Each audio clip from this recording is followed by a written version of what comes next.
So, assessing reading. There's lots of reasons why we might use assessments. So we might use assessments to establish curriculum knowledge, and we might actually use assessments to promote learning itself, to identify gaps in knowledge, to understand student strengths and needs, to track progress, to evaluate impact. Criterion referenced assessments are those that allow us to establish whether a student has met a particular target. Now, if they're aligned with the curriculum, they allow us to see whether a student has accessed the curriculum and whether they've met a particular curriculum target and whether they're making expected progress in relation to the curriculum. Now, we do already have some reading criterion referenced assessments out there in schools that we use. So we've got the phonics screening check, we've got the reading SATs, we've got English GCSEs. In contrast, norm-referenced assessments are based on the idea that reading, just like height and weight, is normally distributed. And what they allow us to do is to establish whether a student is reading at the level that would be expected for their age. So are they in the average range for their age, or are they below the average range, or are they above the average range?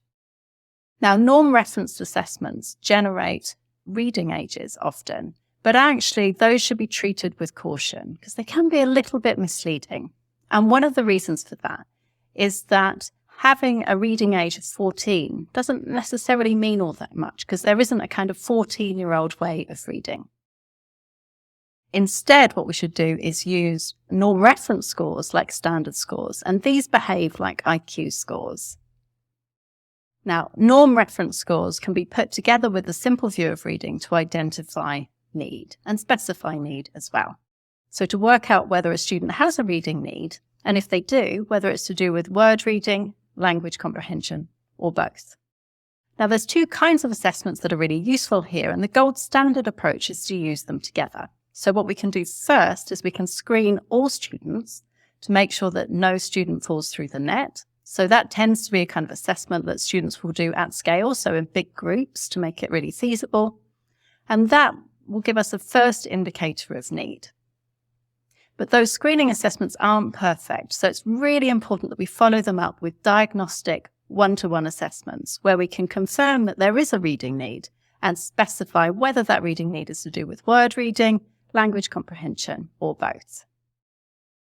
Norm-referenced scores are also really useful for evaluating progress and impact of any support or interventions that we've put in place.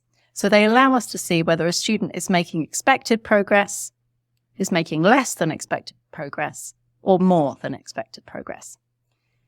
Now, if you use a norm-referenced score, then what you expect to see is that the norm-referenced score stays the same over time. So in year 8, they might have a norm-referenced score of 100, which is bang on average, and then you'd expect to see a norm-referenced score of 100 a year later if they were to make expected progress. So it stays the same. So that's really good news. Now, if a norm-referenced score goes down, what that means is that student is making less than expected progress. So that's something we don't really want to see. If a norm-referenced score goes up over time, it means that a student is making more than expected progress. And that's actually incredibly good news. Thank you.